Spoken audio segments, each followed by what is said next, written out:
नमस्कार, आप देख रहे हैं दैनिक ट्रिब्यून और हमारे साथ हैं सीपीडीएल के डायरेक्टर अरुण कुमार वर्मा। इन दिनों अगर हम बात करें चंडीगढ़ की तो चंडीगढ़ में मंथली बिल आ रहा है और इसमें लोगों को काफ़ी समस्या भी आ रही है। कई लोगों को बिल नहीं मिल पा रहे हैं, कईयों के अकाउंट नंबर चेंज है।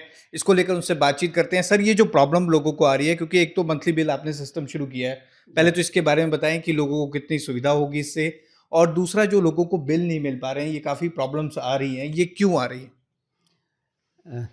Thank you so much. ये जो मंथली बिल हमने इंट्रोड्यूस किया है, इसके लिए हमारे पास क्लियर गाइडलाइंस जेईआरसी की, जो कि आज से 3-4 साल पहले शुरू होना चाहिए था। लेकिन क्योंकि यूटी की कुछ लिमिटेशंस थी, स्टाफ की रिक्वायरमेंट थी और ये इंट्रोड्यूस नहीं कर सके। और इस बार जो हमारा टैरिफ इशू हुआ है फ्रॉम जेईआरसी, उसमें ये बहुत क्लियर हिदायतें थी कि ये मंथली बिल शुरू किया जाए। और after lot of efforts, after selection of vendors, हमने 1 जनवरी 2026 से ये मंथली बिलिंग इंट्रोड्यूस कर दिया है। और इसमें जो हमने बिल मंथली किया है, एक बहुत ही कलरफुल बिल है, जिसमें बड़ी एग्जॉस्टिव इंफॉर्मेशन है on each and every parameters. जो आप बात कर रहे हो कि लोगों के अकाउंट नंबर चेंज हो गए हैं, तो क्योंकि हमने ये जो सिस्टम है वो पहले गवर्नमेंट एजेंसी निलट जो रोपड़ में लोकेटेड है, उनके थ्रू हमारी बिलिंग भी होती थी और बिल प्रिंटिंग भी होती थी। लेकिन 1 जनवरी से ये हमने अपना नया सैप सिस्टम लागू किया है, जिसके सैप सिस्टम के थ्रू हम ये बिल जनरेट कर रहे हैं और बिलिंग कर रहे हैं, और इसमें प्रिंटिंग भी हम अपनी खुद करवा रहे हैं। और इस बिल के अंदर आप देखिएगा कि अगर ओल्ड अकाउंट नंबर जो आप कह रहे चेंज हुआ, ओल्ड अकाउंट नंबर भी हमने इसमें लिखा है, और जो नया सीए नंबर है वो भी हमने इसमें मेंशन किया है। और इसके अलावा इस बिल में जितने पैरामीटर्स हैं वो बहुत ही कॉन्स्पिक्यूसली विजिबल हैं कि आप देखिएगा कि इसमें ड्यू डेट कैसे है, और ड्यू डेट बाई चेक कितनी है, कैश कितनी है और कितना अमाउंट है। और पे आप ऑनलाइन पे कर सकते हो, क्यूआर कोड है। अभी ये हमारे बिलिंग जो कलेक्शन है ये थ्रू संपर्क सेंटर हो रही है, और उनका ही क्यूआर कोड है। लेकिन आने वाले समय में, जैसे कि फरवरी ऑनवर्ड्स, हमारा यहाँ पे क्यूआर कोड भी प्रिंट होगा। और उस क्यूआर कोड की इतनी सुविधा कि वो हमारे गेटवे पे जाके, जो कि बिल डेस्क से हमारी ऑलरेडी हो गई है, इस बार भी कुछ लोगों ने हमारे गेटवे के थ्रू पेमेंट की है। और ये बहुत अपने घर बैठे बड़े आराम से अपने मोबाइल के थ्रू, और आज की डेट में भी अगर वो वेबसाइट से ये पेमेंट करना चाहें तो बहुत आसानी से कर सकते हैं। कुछ दिक्कतें जो आपने बात की है कि लोगों को बिल नहीं मिले हैं या कुछ नहीं, देखिए ऐसा है कि ये बिल क्योंकि इसी महीने से शुरू हुआ है, तो इनिशियल प्रॉब्लम ये कि हमने जो वेंडर सेलेक्ट किया है, क्योंकि हमें all of sudden man power double करनी पड़ी। जब मंथली बिलिंग है तो इसका मतलब पूरी रीडिंग भी एवरी मंथ होगी। आगे 2.5 लाख कंज्यूमर की जो रीडिंग होती थी वो 2 महीने में होती थी, अब उसी महीने में रीडिंग होगी, उसी महीने में बिलिंग होगी, उसी महीने में कलेक्शन होगा। उसके लिए हमने 2 वेंडर्स सेलेक्ट किए हैं, और दोनों वेंडर्स ने अपना अपना मीटर रीडिंग के लिए भी मैन पावर डिप्लॉय किया और बिल डिस्ट्रीब्यूशन के लिए डिप्लॉय किया। क्योंकि जो बच्चे उन्होंने डिप्लॉय किया, और उसमें 50% हमने फीमेल डिप्लॉय की हैं। और जो बच्चे डिप्लॉय किए हैं उनके लिए एक नया काम है, वो अपने आप को इस काम के लिए अपना ट्रेनिंग भी दी गई उनको। लेकिन वो क्योंकि नया काम होने की वजह से कहीं कहीं कमी कुछ रह जाती है, तो उसको हम मॉनिटर कर रहे हैं। उनके सुपरवाइज़र हैं, हम उनसे मीटिंग ली है। और जो इस बार लोगों को प्रॉब्लम आई कि थोड़ा बिल लेट मिला, क्योंकि हमारी जो 12 फरवरी की डेट थी बिल पेमेंट करने की, उसको हमने बढ़ा के 17 फरवरी कर दिया है। और ये हमारा क्लियर मैंडेट है कि हम जो भी बिल देंगे उसके लिए हम आगे से 15 दिन का टाइम ज़रूर प्रोवाइड करेंगे।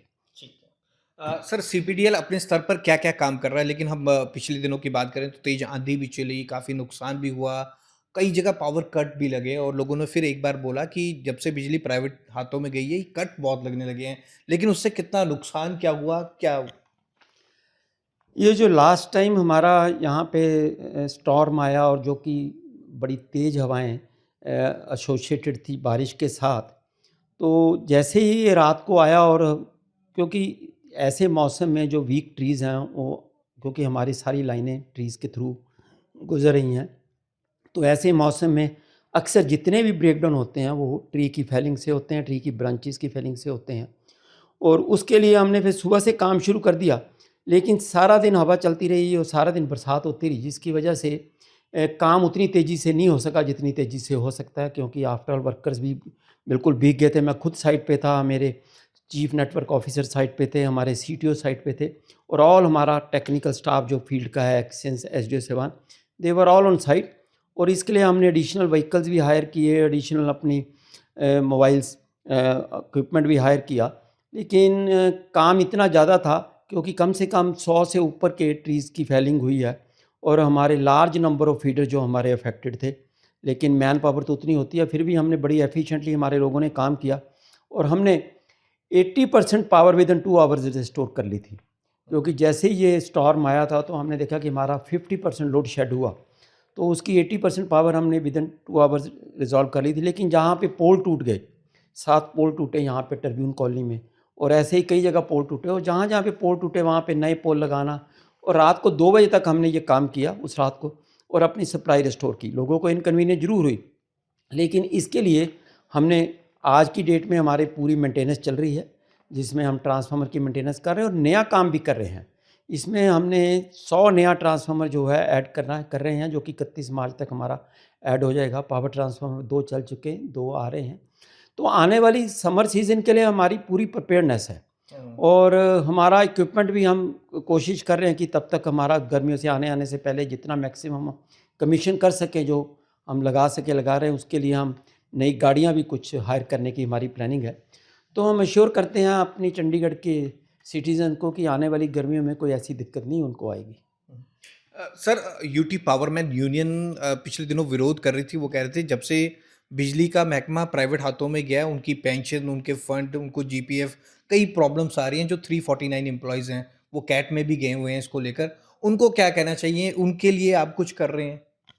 देखिए, हमने काम जैसे ही हमने 1 फरवरी 2025 को अपना टेक ओवर किया था, तो मैं आपको इस काम को 3 भागों में बाँटूँगा। फर्स्ट इज़ कि हमने कंज्यूमर्स के लिए क्या किया, कंज्यूमर्स की डिलाइट के लिए क्या। सेकेंडली कि हमने अपना सिस्टम रिलायबिलिटी के लिए क्या किया, और अपना थर्डली अपने एम्प्लॉइज़ के लिए क्या किया।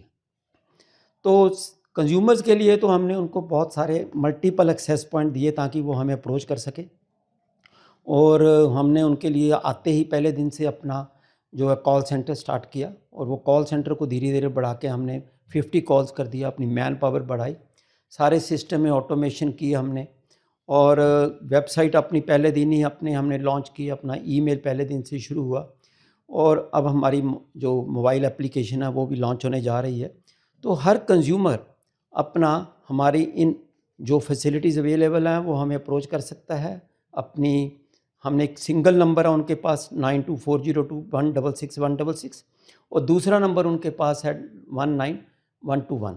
तो इसी नंबर से अप्रोच किया, और हमने ये असेस भी किया कि जब 50 हमारी लाइनें हैं तो किसी भी कंज्यूमर को, किसी भी खपतकार को 20 सेकंड से ज़्यादा वेट नहीं करनी पड़ती, और वो हमारे कंप्लेंट सेंटर पे कॉल कर, तो कॉल कंप्लेंट सेंटर में या हमारे कॉल सेंटर पे सिर्फ ये बिजली की नो पावर कंप्लेंट नहीं, वो अपनी कोई भी क्वेरी रेज़ कर सकता है, चाहे उसका बिल की प्रॉब्लम है, चाहे उसके मीटर की है, तार की प्रॉब्लम है, या बिजली संबंधी उसे कोई भी प्रॉब्लम है, तो वो हमें अप्रोच कर सकता है।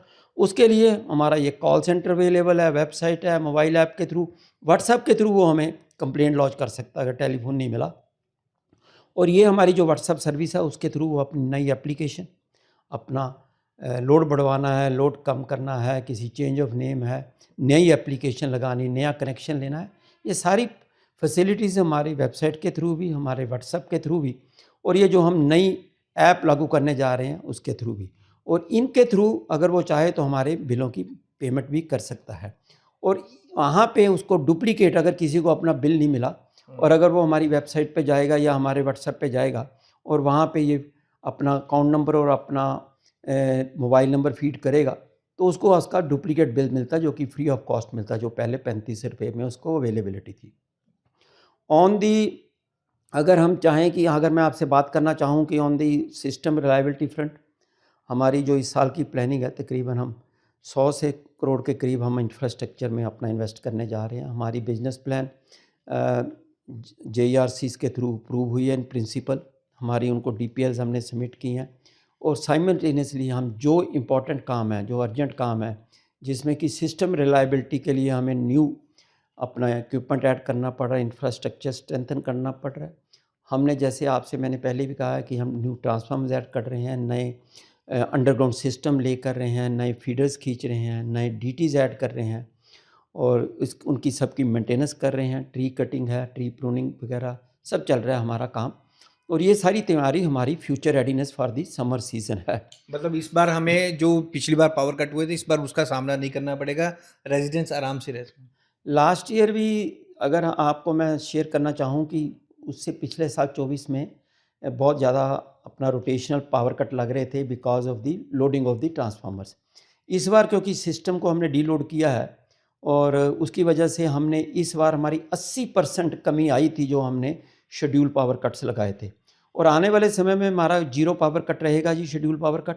हाँ, ऐसा कोई दिन आ जाता है स्पेशल जहाँ आंधी आ जाती है या कुछ बरसात आ जाती है और उसमें जो ब्रेकडाउन होती है, उसके लिए हमारी रेडीनेस है कि हम मोस्ट एक्सपेडिशियसली उसको अटेंड करेंगे।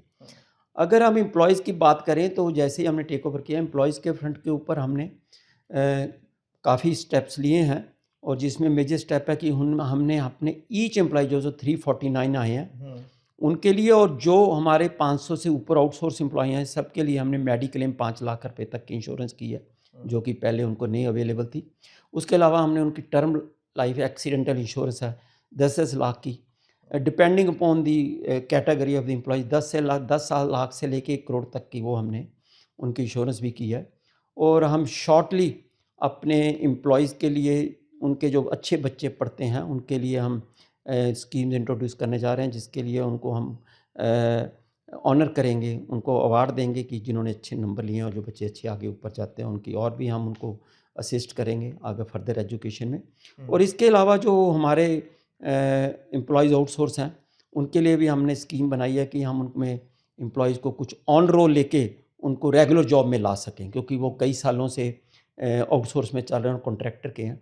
सो उन स्टेजेस में हम फर्स्ट स्टेज है कि हमारी स्कीम ऑलरेडी उसको हम लॉन्च करने जा रहे हैं और मार्च के महीने में ही हम उनका टेस्ट लेके उनमें से कुछ बच्चे जो क्वालिफाइड और कैपेबिलिटी जिनकी है जो हमारे टेस्ट पास करते हैं उनको हम अपना रेगुलर रोल पे लेंगे। सर मैं 349 एम्प्लॉयज़ के बारे में इसलिए पूछा था, मैं पिछले दिनों उनसे मिल के आया, वो काफ़ी इनसिक्योर फील करते हैं, ऐसा क्यों, उन्हें कैट में भी जाना पड़ा? आप अपनी तरफ से उनको क्या मैसेज देना चाहेंगे? क्यों कईयों को पेंशन का इशू है, कईयों को जीपीएफ नहीं मिल पा रहा, उनको क्या मैसेज देना चाहेंगे? जब ये स्कीम फ्लोट हुई थी इसकी जो आरएफपी था उसमें एक बिडिंग प्रोसेस में क्लियर प्रोविज़न थी कि हमने जो बिड कोट किया उसमें से कुछ पैसा जो है वो ट्रस्ट बनेगा और ट्रस्ट के थ्रू ही उनको पेंशन मिलेगी और उनका जो जीपीएफ वगैरह है वो सब हम रेगुलर डिपॉजिट कर रहे हैं, लेकिन ये सारा उनको एजी ऑफिस के थ्रू या गवर्नमेंट के थ्रू मिलना है। तो उसके लिए हम रेगुलर कंट्रीब्यूट कर रहे हैं जो है और जो उनकी पेंशन कंट्रीब्यूशन है वो भी हम दे रहे हैं और ये सारा कुछ उनको वहाँ से अवेलेबल है। मैं अपने एम्प्लॉयज़ को ये मैसेज देना चाह रहा हूँ कि हमारे लिए वो फाउंडर मेंबर हैं और वो इस कंपनी का एक हिस्सा हैं। उनके लिए हमारी जितने भी टर्म्स एंड कंडीशंस हैं वो जो गवर्नमेंट में काम कर रहे थे उसके लिए बेटर ही हम उनको देंगे, उनसे कम कोई कंडीशन नहीं देंगे। और उनके लिए जो उनकी पेंशन्स है वो एज़ पर रेगुलेशन, क्योंकि हमने पूरा पैसा उनका जो पेंशन है और उनकी ग्रेच्युटी है वो सारा पैसा हमने ऑलरेडी गवर्नमेंट के पास जमा कराया और उस ट्रस्ट जो है वो it is being handled by the Chandigarh administration और उसके चेयरमैन और उसके मेंबर हैं वो चंडीगढ़ एडमिनिस्ट्रेशन के ही हैं और उनकी पेंशन, उनकी ग्रेच्युटी, उनके रिटायरमेंट बेनिफिट्स बिल्कुल सेफ़ हैं। ये मैं उनको एश्योरेंस देता हूँ। तो ये थे अरुण कुमार वर्मा जी, जिन्होंने खास तौर पे बताया कि लोगों को दिक्कत आ रही थी बिजली के बिलों को लेकर, उन्होंने डेट भी एक्सटेंड कर दिया और खास तौर पर अगली बार से वो क्यूआर कोड अपने बिलों में आएगा। एक बिल इन्होंने दिखाया, उन्होंने खास तौर पर एक अगर हम कहें कलरफुल बिल है, इसमें ही आपको क्यूआर कोड मिलेगा। आप उसके थ्रू और इनकी वेबसाइट पे जाकर भी बिल पे कर सकते हैं और आने वाले दिनों में ये अपनी एक ऐप भी लॉन्च करेंगे ताकि लोगों को सहूलियत हो। द इंटरव्यू के लिए भगवत सिंह की रिपोर्ट।